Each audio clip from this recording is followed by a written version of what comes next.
Nordeste do Brasil, no ano de 1985, mais precisamente na cidade de São Tomé, no interior do Rio Grande do Norte, era preciso muita sabedoria, criatividade, inteligência para sobreviver na época de seca. Eu penso que não necessariamente a inteligência tem a ver com o conhecimento, mas o conhecimento é claro que exercita o cérebro e faz a gente ficar mais inteligente. Mas eu acho que todos os povos podem ser inteligentes, porque o que mais força o nosso cérebro a esse exercício é a sobrevivência. E foi ali que meus pais cresceram, se conheceram e começaram o seu relacionamento. E sobreviveram por muito tempo e se tornaram inteligentes.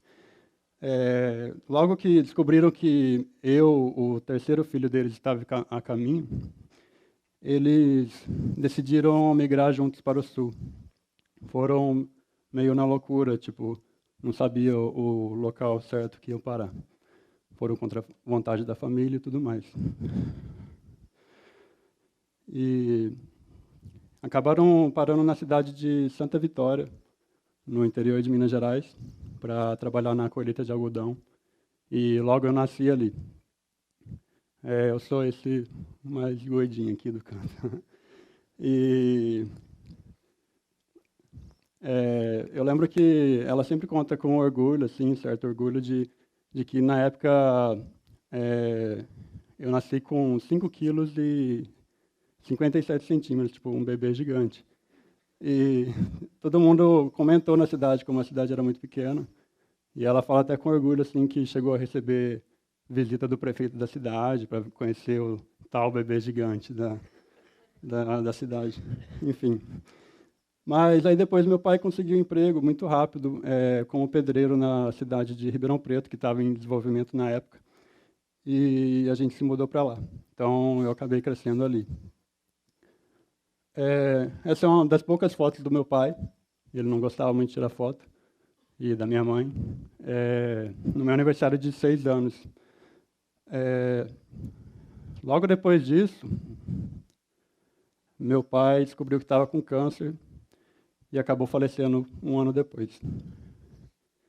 Ribeirão Preto era uma cidade muito violenta e foi considerado a cidade mais violenta do país quando eu estava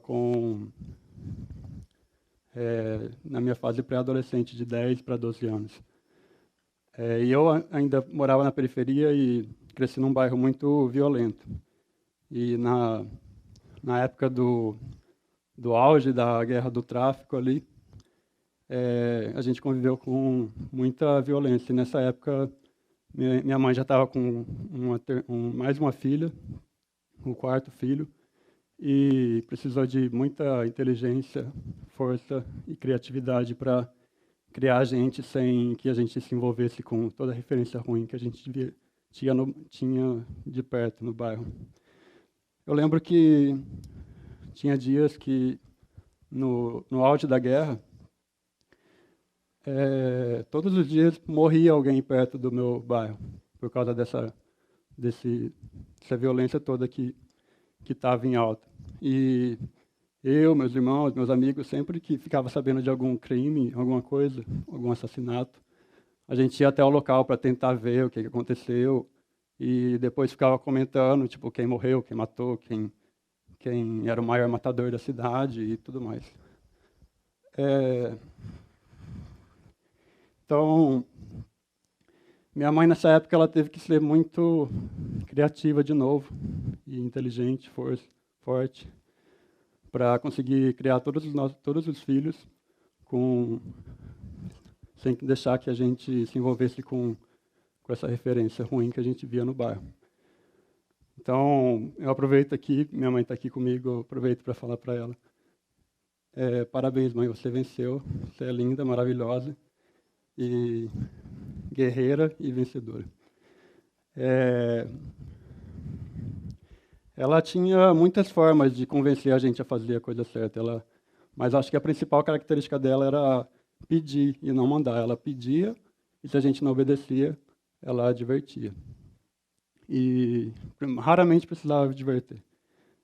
Logo depois dessa fase de violência, eu entrei em outra fase da minha vida.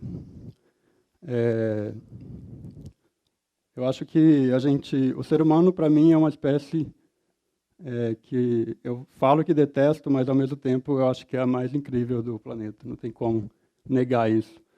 Eu acho que ele é capaz de criar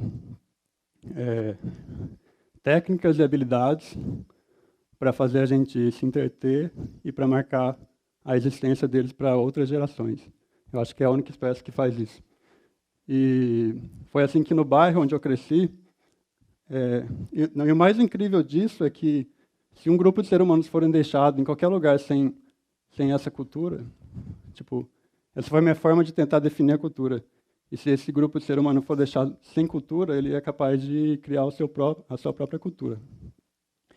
E foi assim que nesse bairro também eu conheci muita coisa boa, muitas culturas diferentes, que são de periferia, mas a que mais me chamou a atenção na época foi a cultura da pichação, que eu falo arte da pichação. Parece soar estranho a arte da pichação, mas não é só para mim que a pichação é considerado arte. Ela já ganhou espaço em várias galerias e várias marcas grandes estão usando ela como com fins comerciais e tudo mais. Parece estranho, mas eu entendo que a pichação deixa a cidade feia esteticamente, mas a gente podia discutir aqui um tempão falando sobre o que é feio, o que é bonito, e teria várias opiniões diferentes. Mas, no geral, eu entendo que a maioria da população acha a pichação feia, e não vou discutir mais aqui.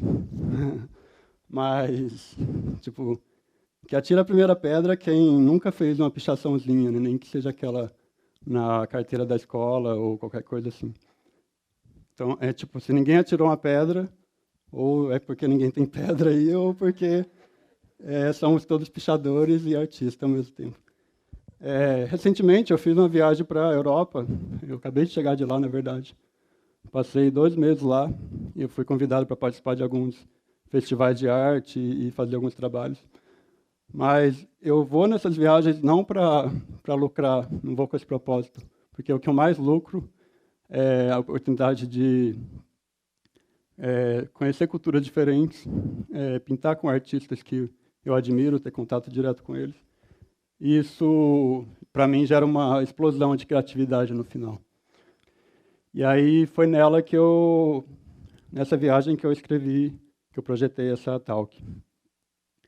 Eu estava no norte da França, em Lille, na cidade de Lille, e nesse dia eu estava sem nada na agenda, e aí eu resolvi começar a escrever. Só que eu estava meio travado, eu tinha o título que eu queria, Liberdade Criativa, mas estava meio travado e fui para a sacada do prédio que eu estava e tentei começar a riscar. Minha esposa e minha filha de 1 ano estavam comigo, e minha filha estava tirando minha concentração na sala porque ela estava brincando, e não estava me atrapalhando, mas eu não estava conseguindo me concentrar. E aí, de repente, ela bateu no vidro e ficou batendo no vidro assim. E aí eu peguei ela e comecei a brincar. E aí ela pegou o lápis da minha mão, segurou bem certinho o lápis e começou a riscar. E aí depois ela pegou a caneta e riscou mais. E aí saiu fora e me deixou essa obra de arte. Para muitos parece só um desenho de criança, mas para mim foi inspirador. Tem até partes que parecem letras e partes que fazem pontos diferentes. É uma arte só dela.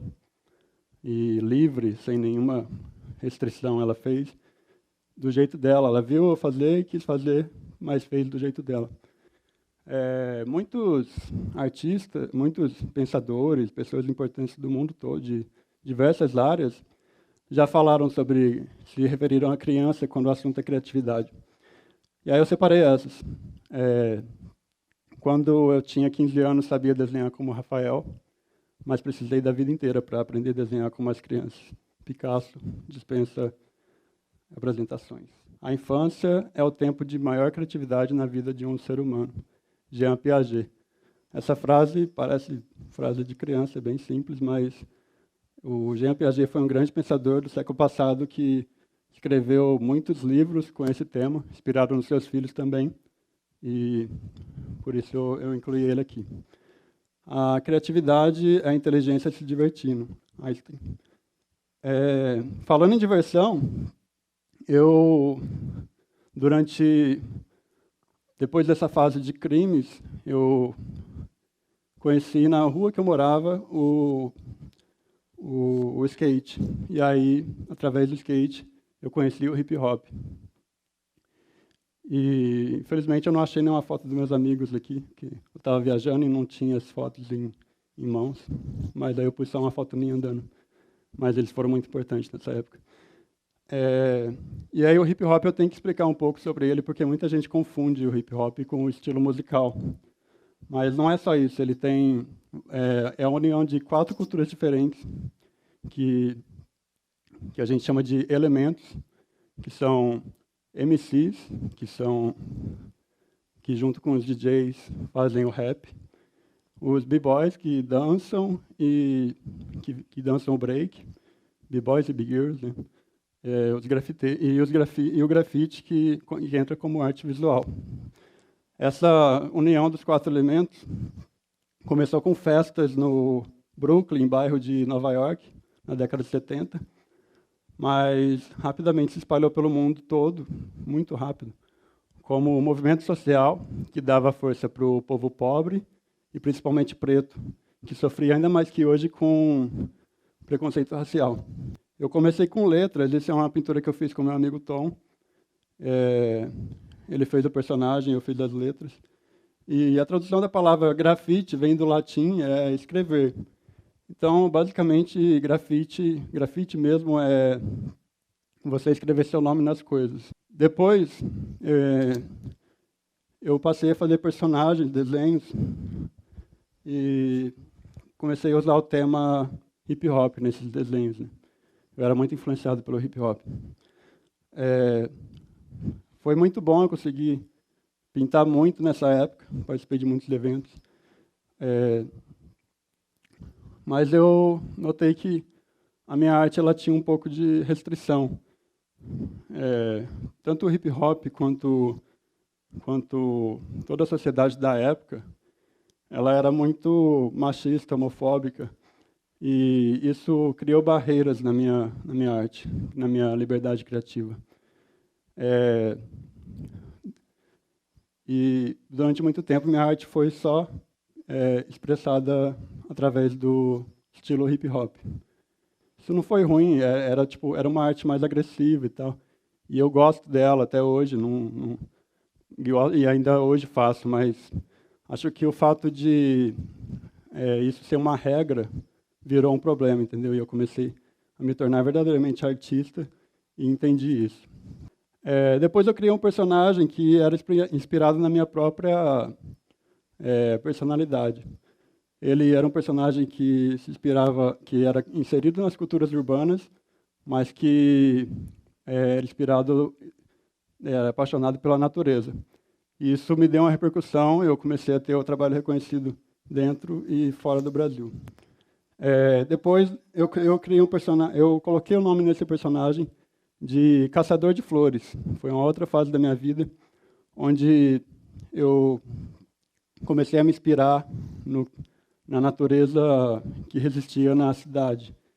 E aí era como flores que brotam nas rachaduras do concreto, pássaros que fazem ninhos nos fios elétricos, rios que cortam as cidades e deixam cheio de vida, e deixa a cidade, para mim, menos opressora e mais habitável. A partir daí, eu realmente me senti um artista e comecei a evoluir muito minha arte.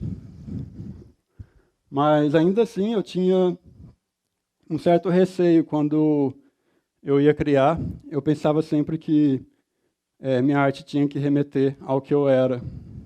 E eu tentava expressar um pouco de masculinidade, de agressividade, tentava passar uma imagem do que do que eu vivi, entendeu? E isso eu descobri depois que era uma barreira na minha criatividade, na minha liberdade criativa. E a partir do momento que eu passei a me sentir mais livre e verdadeiramente homem, sem precisar provar que eu era homem para ninguém, foi aí que eu realmente vi meu trabalho se expandir e evoluir. Eu acredito que aí sim eu virei um artista. Eu passei a me expressar da mesma forma que minha filha fez no meu papel escrito Liberdade Criativa, da mesma forma como a minha mãe e meu pai decidiram, com muita atitude, fugir para o sul do país em busca de uma vida melhor. E o hip hop acompanhou isso. Ele passou a luta que era pelos direitos dos pretos e pobres, abriu espaço para várias outras lutas. E hoje o hip hop é muito mais completo. E abriu espaço para coisas como direitos iguais para os gêneros, liberdade para expressão LGBT, luta contra a homofobia e por aí vai. E aí eu passei a pintar do jeito que eu queria, borboletas, rosa, flores, e aí eu acho que a minha arte realmente virou o que é hoje, e hoje sim eu me sinto livre para criar e me expressar. E é isso que eu busco daqui para frente na minha arte. Acho que eu tenho uma trajetória muito grande e eu procuro me expressar dessa forma. E acho que isso a gente leva também para a vida. A gente tem que se expressar e criar de maneira livre para ser único e original. Obrigado.